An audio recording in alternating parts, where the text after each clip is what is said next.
네, 저는 사면보강 1그룹 박명상무입니다. 반갑습니다. 발표할 내용은 이제 저희가 집안 업무들을 대부분 하잖아요.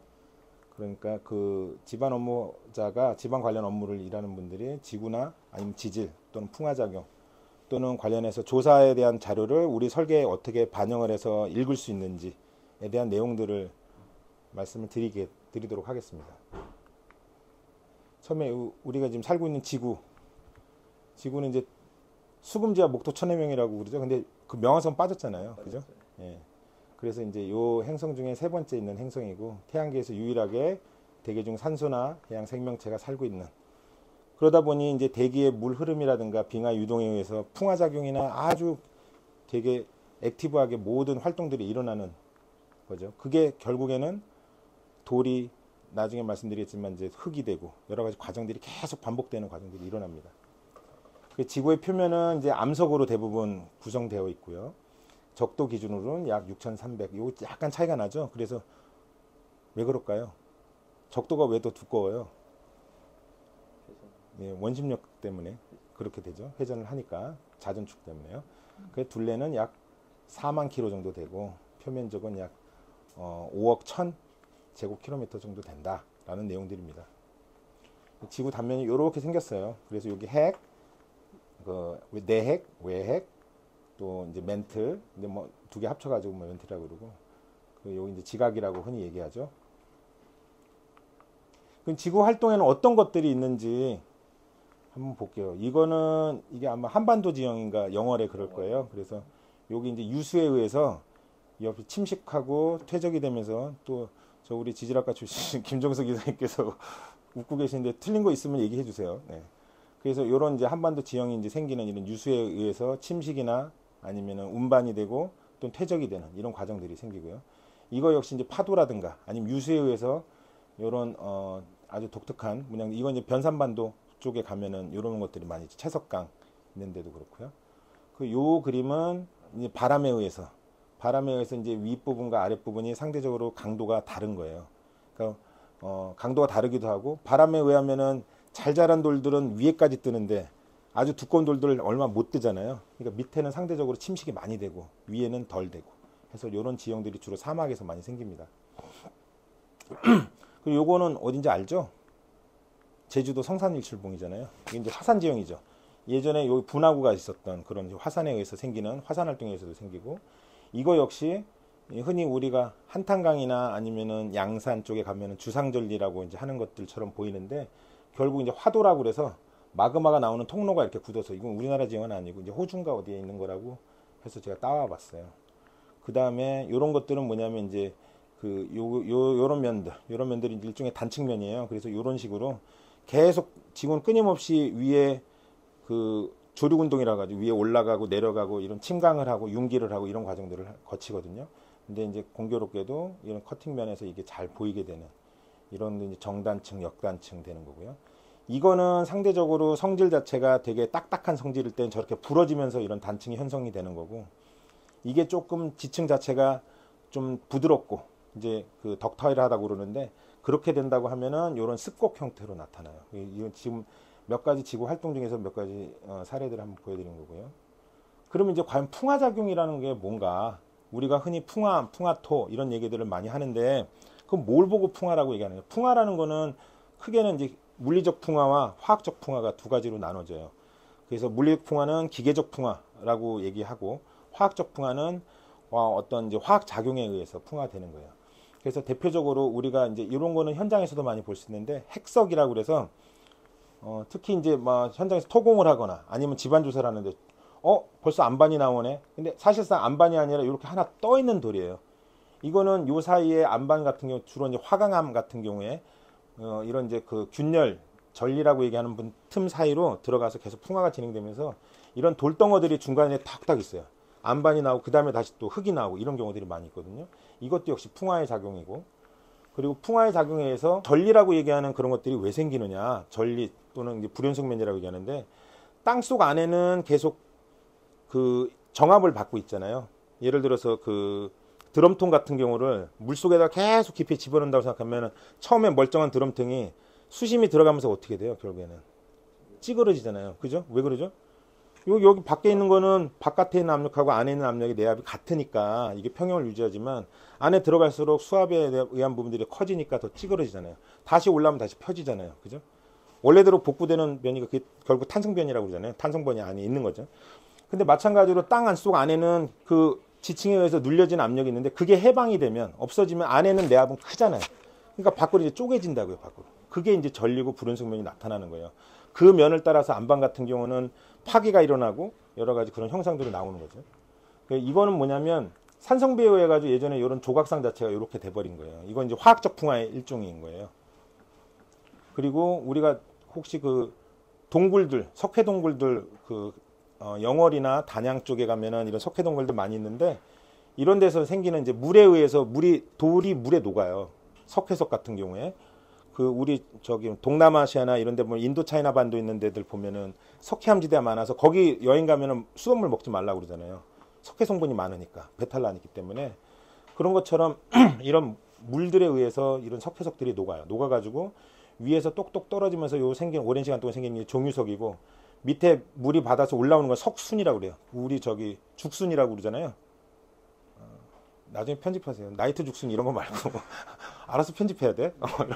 나중에 편집하세요. 나이트 죽순 이런 거 말고.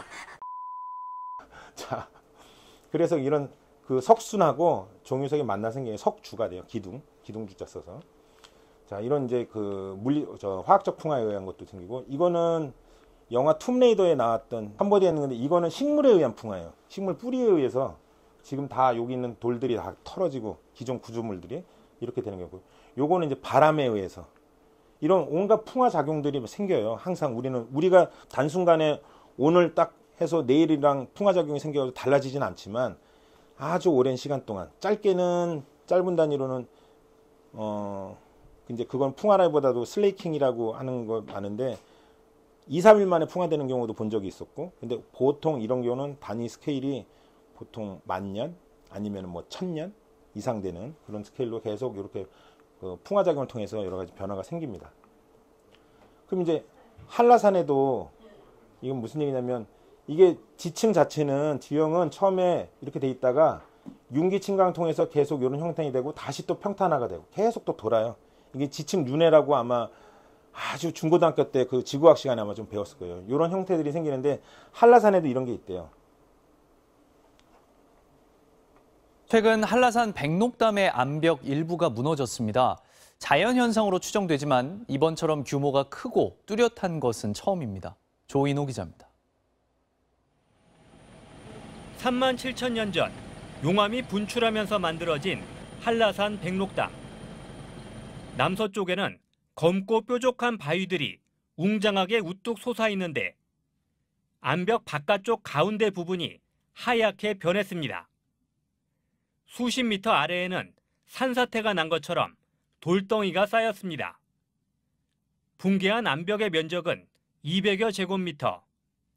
지난 3월 말 백록담에 쌓여있던 눈과 얼음이 녹은 직후 무너져 내린 것으로 추정됩니다. 백록담의 서측을 이루고 있는 조면암은 실제로 풍화에 상당히 약한 암석입니다. 온도의 변화라든지 강우 그런 것에 의해서 무게가 증가하게 되면은 붕괴를 일으키는 그런 요인이 될 수가 있습니다. 최근 한라산 고지대에서는 백록담과 이어지는 계곡에서도 붕괴 현상이 심각해지고 있습니다.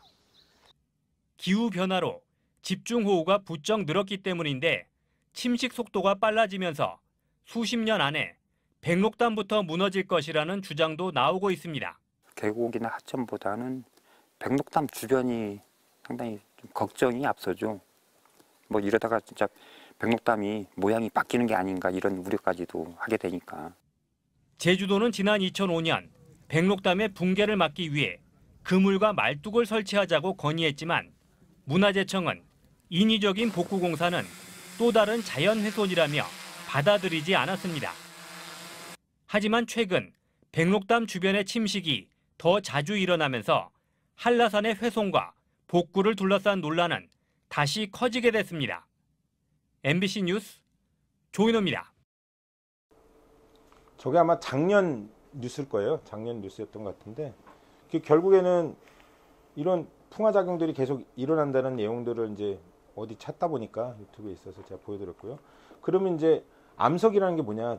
자, 암석은 결국 이제 이런 광석 물질이라든가 이런 것들이 굳어서 마그마가 굳어서 생긴 건데, 마그마 활동에 의해서 생긴 건 이제 화성암이라고 그러고요. 화산 활동이 이제 성인이 됐다 해서 화성암이고, 그 다음에 이런 게 이제 쌓여서 된 게 퇴적암이 되는 거고, 요런 애들이 열과 아니면은 뭐 압력을 받아서 변성이 된 게 변성암이라고 얘기를. 그게 크게 화성암, 퇴적암, 변성암 요 세 가지 정도는 기억을 하고 있는 게, 그 다음에 이제 과거의 지질 시대들이 쭉 고생대, 중생대, 신생대 해가지고 이렇게 쭉 되어 있었어요. 여러 가지 그 많이 흔히 아시는 쥐라기라고 얘기하는 6,500만 년 전에 이제 쥐라기 공룡들 다 멸망하고 이런 얘기들 나오죠. 그러면 중요한 게 이제 한반도에 과연 분포하는 암석들은 뭐가 있는지, 어떻게 돼 있는지 분포도가 보면은 화강암이 이런 식으로 노란색으로 되어 있는데 분포를 주로 많이 하고 있고, 퇴적암은 이렇고 편마암이 이렇게 되어 있습니다. 그래서 흔히 보면은 서울 지역, 경기권은 편마암이 많아요. 그래서 여기.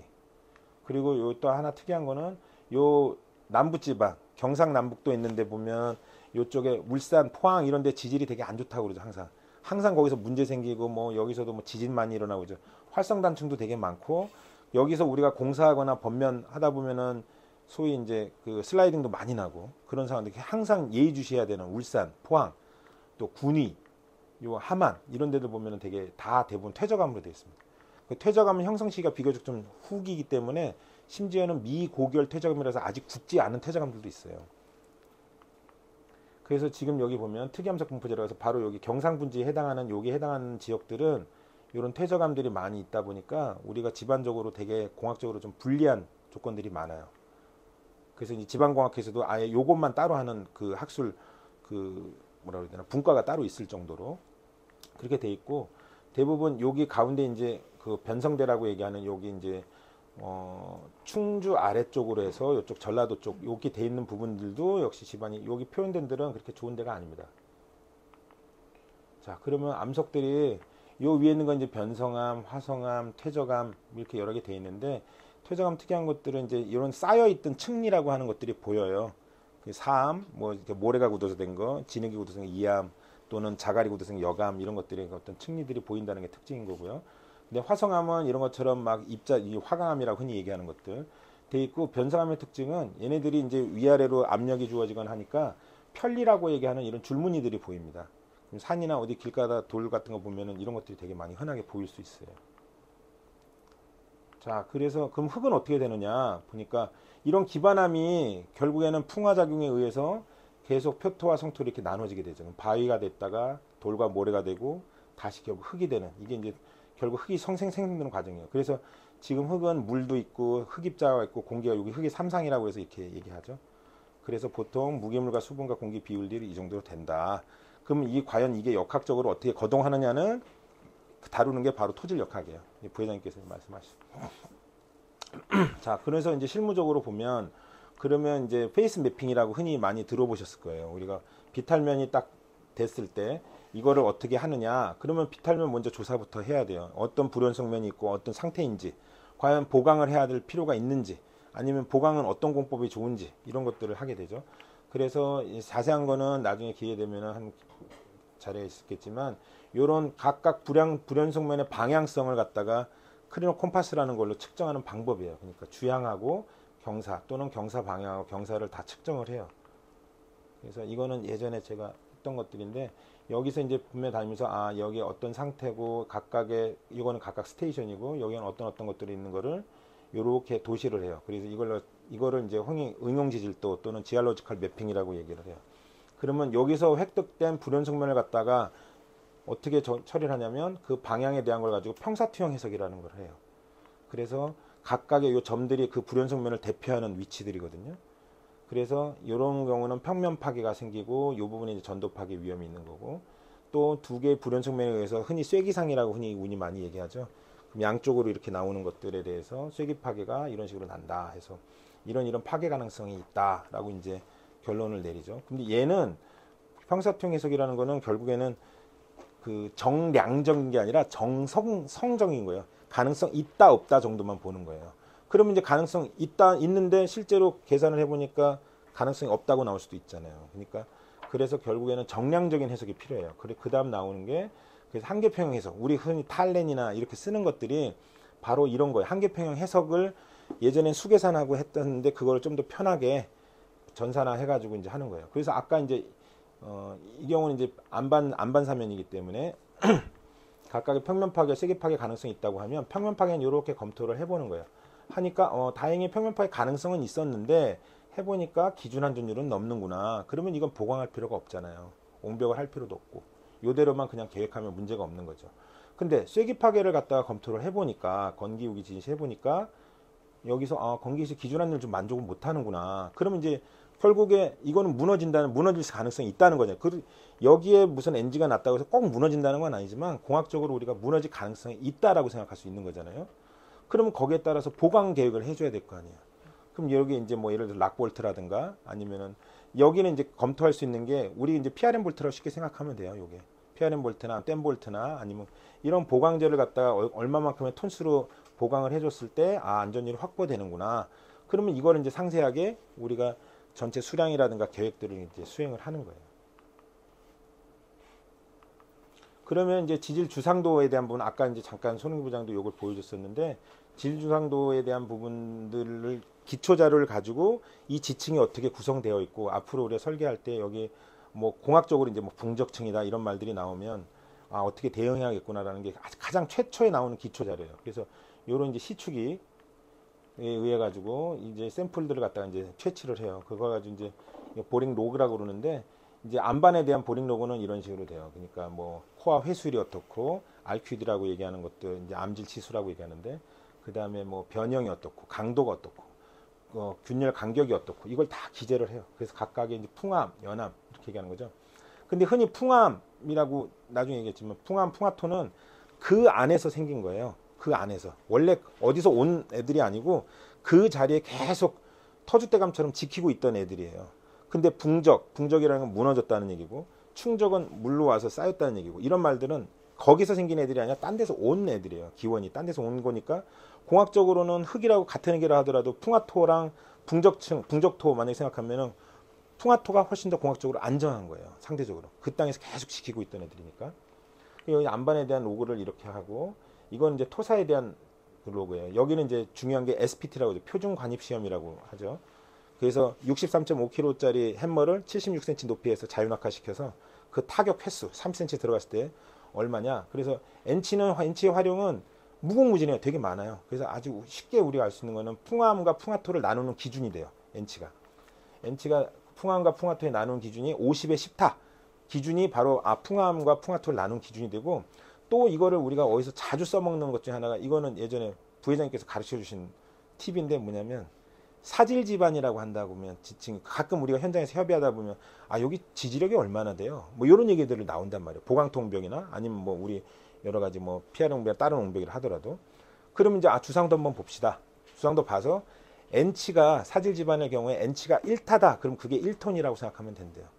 그거는 이제 도서에도 그렇게 나와 있고 사질 지반의 경우에 한해서만 그래서 N치가 높다라는 거는 이건 되게 튼튼한 지반이구나. 또 N치를 통해서 뭐 할 수 있죠? 우리 김영부장 하는 거 많죠, 그죠? 뭐 파이 값을 추정을 한다거나 여러 가지 것들을 많이 추정을 해요.